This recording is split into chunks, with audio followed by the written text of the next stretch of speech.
सत्संग हमारे जीवन में क्या क्या जो खोया है उसको वापस लाता है,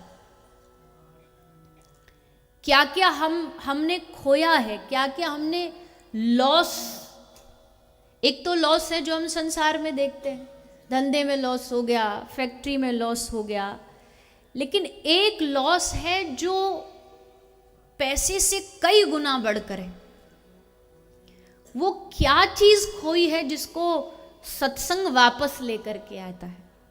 तो मुझे मन में विचार आता है कभी कभी कि सत्संग जो है, कथा जो है, वो क्या वापस लेकर के आती है। कथा हमारी खोई हुई श्रद्धा को वापस लौटा के लाती है। आज की डेट में अगर सबसे बड़ी चीज इस मानव समाज ने खोई है ना, तो वो अपनी श्रद्धा खोई है।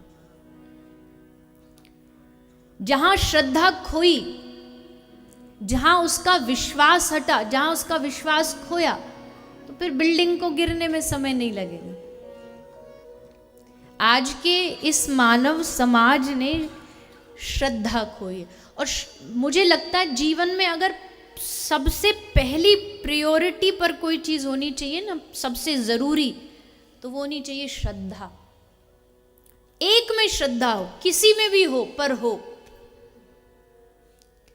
रावण की राम जी में श्रद्धा नहीं थी, वो भगवान नहीं मानता था रावण राम जी को, लेकिन कम से कम उसकी भगवान शिव में तो श्रद्धा थी, एक में तो श्रद्धा थी। हिरण्यकश्यपु भले भगवान नारायण में नहीं मानता हो, पर ब्रह्मा जी में तो उसकी श्रद्धा थी। ब्रह्मा जी में तो जाके उसने ब्रह्मा जी के लिए तप किया। कोई कितना भी बड़े से बड़ा दैत्य हो, भले वो एक भगवान को ना मानता हो, पर एक जगह उसकी श्रद्धा जरूर होती है।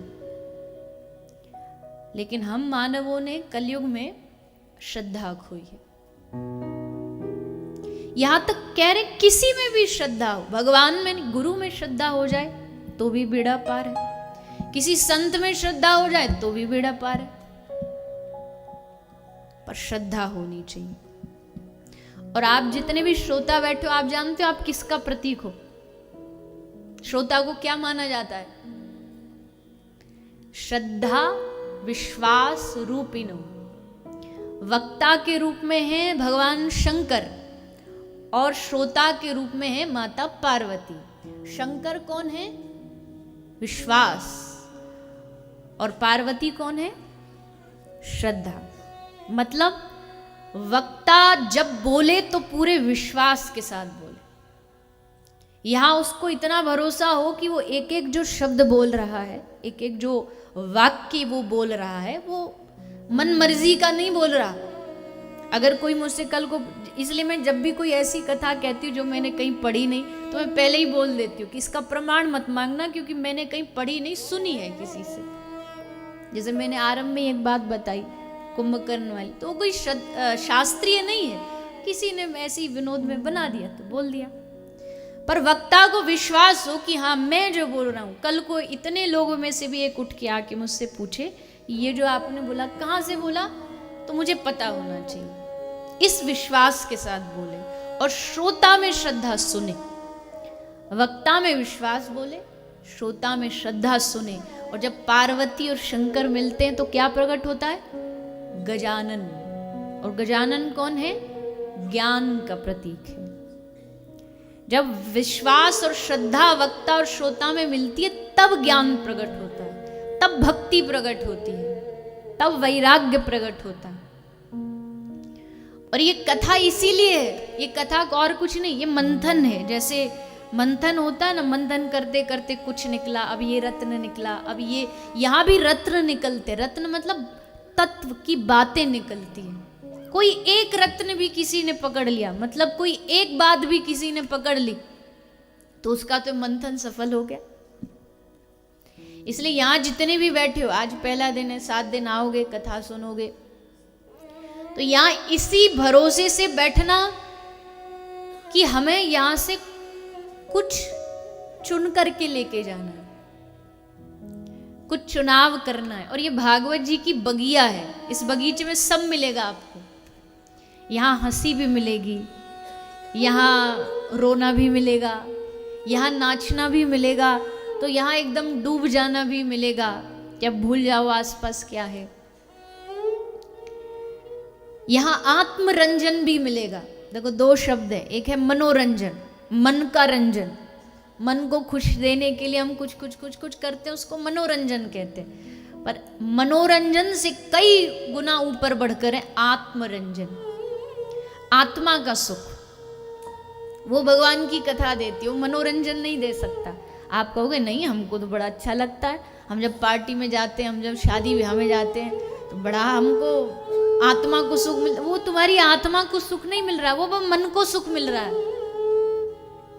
आत्मा का सुख कुछ अलग ही होता है। आत्मा का सुख होता है कि आपको पता भी नहीं चले और सामने वाला कहे भैया तेरी आंख से आंसू आ रहे हैं, तो समझना तुम्हारी आत्मा आज खुश, आज तुम्हारी आत्मा नाच रही है। भगवान की कथा मनोरंजन नहीं करती, भगवान की कथा आत्मरंजन करती है, मन का मंथन करती है। तो ये हरि से जोड़ने वाली कथा क्या करती है? पहले हमारे श्रद्धा लौटाती है। दूसरा, एक तो खोया हुई श्रद्धा लेकर के आई, एक क्या लेकर के आती है वापस? खोया हुआ धैर्य, धीरज, पेशेंस। सबसे बड़ी कमी आज के समय में क्या है? धैर्य नहीं है किसी के भीतर। हर चीज आज ही कथा में आए और महाराज जी ऐसा कोई हाथ फेर दो कि आज ही सबरे अवगुण मन में से निकल जाएं और हम साधु बन जाएं। लंबा चौड़ा प्रोसेस, एक दिन में कोई मंत्र हो तो बता दो। ऐसे लगता है कि चुटकी बजाए और काम बन जाए। इंस्टेंट, ये वो वाली इंस्टेंट मैगी नहीं है 2 मिनट वाली, ये रखो और तुरंत बन जाए। ये खिचड़ी है, यहाँ उबालनी पड़ती है, यहाँ समय देना पड़ता है। पर धैर्य नहीं, पेशेंस ही नहीं, धीरज ही नहीं। अहिल्या में धैर्य नहीं होता ना तो राम जी उसका उद्धार नहीं करते। शबरी में धैर्य ना होता, पता है ना शबरी का धैर्य कितना था, शबरी की प्रतीक्षा कितनी थी, जानते हैं ना?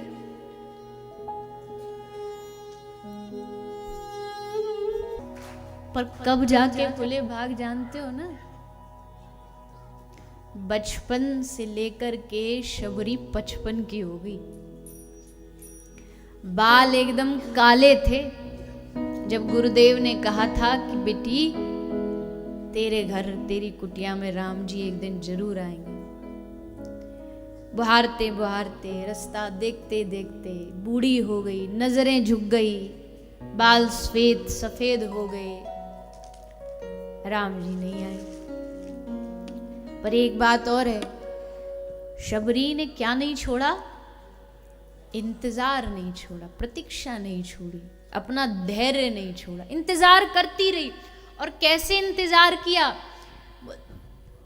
क्या कहती थी शबरी जब आसपास के सब आकर के, जो और भी गुरु भाई थे, अब हर गुरु की मंडली में होता है चेला, ये इससे चिढ़ रहा, ये इससे चिढ़ रहा, आपस में ईर्ष्या रखते हैं। तो जो पुरुष वर्गे थे उनमें थोड़ा ये था कि गुरुजी इससे ज़्यादा प्रेम करते, जबकि स्त्री शरीर और जाति भी उच्च उच्च नहीं, हम तो सब बड़े बड़े जातियों वाले, और गुरुजी इसी से लाड़ दुलार करते थे। तो सब आकर के कहते कि तू ऐसे ही पागल हो रही, राम जी नहीं आने वाले तेरे द्वार पर, तेरे दर आने होते कब क्या आ जाते, तुझे भरोसा है कि राम जी आएंगे?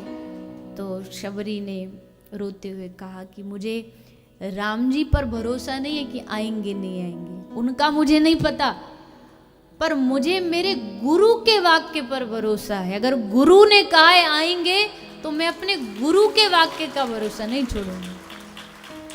उन्होंने कह दिया सो अब प्रश्न नहीं, उन्होंने बोल दिया कि श्री राम जी पधारेंगे तेरे द्वार पर। राम जी पे भरोसा नहीं, पर गुरु जी के वाक्य पे भरोसा है, ये जरूर आएंगे। तो ये प्रतीक्षा है, ये धैर्य, हमें धैर्य नहीं बचा। वृंदावन भी जा रहे हैं तो आज दर्शन किया बिहारी जी का, आज ही काम बने तो ठीक, नहीं तो फिर कल से फिर तिरुपति बालाजी जाएंगे। तीर्थ चेंज, मंदिर चेंज, गुरु चेंज, सब बदल डालेंगे। और भारत में कोई कमी है नहीं तीर्थों की। ये वाला नहीं सुन रहा तो वहां चले जाएंगे, वो वाला नहीं तो खाटू श्याम जी, खाटू श्याम नहीं सुन रहा बाबा तो बालाजी चले जाएंगे। एके साधे सब सधे। धैर्य होना चाहिए, प्रतीक्षा होनी चाहिए। सारी उम्र भी अगर तुम्हारी प्रतीक्षा करनी पड़े तो हे प्रभु हम करने को तैयार हैं। ये कौन कह रहा है? ये कह रही है ब्रज की गोपियां। सब कहते हैं अरे तू बावरी हो गई, कृष्ण तो कह के गया था परसों वापस आ जाए, बरसों बीत गए अब तक नहीं आए, अब क्या आएगा? गोपी कहती है हमने शर्त ही नहीं रखी थी प्रेम में कि वो मिले हमको। हमने ये शर्त रखी नहीं कि वो वापस आए मथुरा। उसको मथुरा में खुशी तो जीवन भर रहे वहां पर। प्रेम में कोई शर्त थोड़ी रखी जाती है, शर्त थोड़ी प्रेम होता है। प्रतीक्षा करती रहेंगी, आए ना आए वो उसकी मर्जी है। प्रतीक्षा, इंतजार। और जब प्रतीक्षा करता है ना प्रेमी, पुकारता है प्रेमी, तो फिर भगवान को उसकी प्रतीक्षा का एक दिन जवाब देना पड़ता है। अब ये उसकी जिम्मेदारी बन जाती है। ब्रज में सारे जितने भी भक्त हैं, जितने वैष्णव हैं, क्या करते हैं? पड़े ब्रज में ऐसे ही, क्या कर रहे हैं? हमारा काम है उनको पुकारना, आना ना आना उनकी मर्जी, पर हम अपना काम नहीं छोड़े। हम तो बस कन्हैया कन्हैया पुकारा करेंगे, लताओं में ब्रज की गुजारा करेंगे। कन्हैया कन्हैया पुकारा करेंगे, लताओं में ब्रज की गुजारा करेंगे। कहीं तो मिलेंगे वो बाके बिहारी, कहीं तो मिलेंगे वो बाके बिहारी। शरण पड़ उन्हें हम मनाया करेंगे। कन्हैया कन्हैया पुकारा करेंगे, लताओं में ब्रज की गुजारा करेंगे। कन्हैया कन्हैया पुकारा करेंगे, लताओं में ब्रज की गुजारा करेंगे। बोले वो नहीं आने वाले, वो तुमसे रूठे बैठे हैं। तुम्हारे कर्म कहाँ इतने अच्छे कि वो आ जाएं? ऐसे कर्म करते हो तो ठाकुर जी तुमसे रूठे बैठे। तो भक्त कहता है कि अगर उनको रूठना आता है तो हमको मनाना आता है। जो रूठेंगे हमसे वो बाके बिहारी, जो रूठेंगे हमसे वो बाके बिहारी। शरण पड़ उन्हें हम मनाया करेंगे। चरण पड़ उन्हें हम मनाया करेंगे। उन्हें प्रेम डोरी से हम बांध लेंगे। उन्हें प्रेम डोरी से हम बांध लेंगे। तो फिर वो कहाँ भाग जाया करेंगे।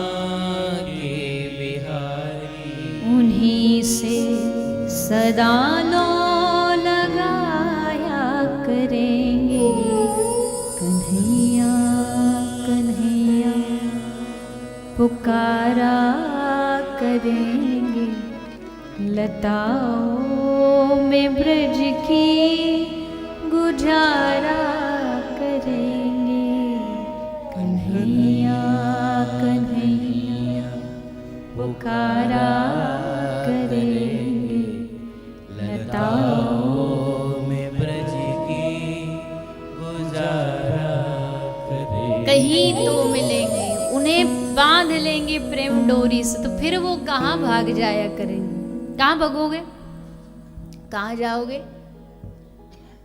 गोपी कहती हैं कि हे श्याम सुंदर, तेरे साथ सबसे बड़ी दिक्कत तो ये कि तू कहीं भाग नहीं सकता, तू कहीं जा नहीं सकता। क्यों? क्योंकि हरि व्यापक सर्वत्र समाना, जाए तो जाए कहाँ, छुपे तो छुपे कहाँ। अब हवा तो हर जगह, वायु तो हर जगह, कहाँ जाके छुपेगी हवा। तो ईश्वर परमात्मा कृष्ण हर जगह, भगवान हर जगह, तो कहाँ छुपेगा। अगर छुपना चाहे भी तो, भागना चाहे तो भागेगा कहाँ। तू चाहे कितना भी भाग ले, पर प्रभु आप जा नहीं सकते। हम बांध लेंगे प्रेम की डोरी से।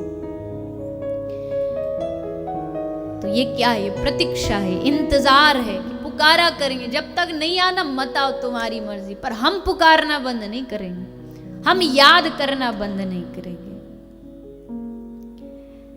कथा हमारा धैर्य, धीरज, पेशेंस, प्रतीक्षा, ये लौटा के लाती है। और कथा हमारे भीतर एक विशेष चीज, क्या? इच्छा जगाती है। इच्छा क्या जगाती है? संसार की चीज पाने की इच्छा तो है सबके मन में, पहले से ही है। मेरे बोलने से पहले से ही सबके मन में कोई ना कोई इच्छा होगी। ऐसा हो जाए, वैसा हो जाए, छोरे को बहू ऐसी मिल जाए, गाड़ी ऐसी मिल जाए, बंगला ऐसा, ये तो सबके मन में इच्छा होती है। पर अब कथा सुनो, सत्संग से जुड़ो और कथा सुन करके अपने भीतर एक नई इच्छा पैदा करो। और क्या होगी वो नई इच्छा?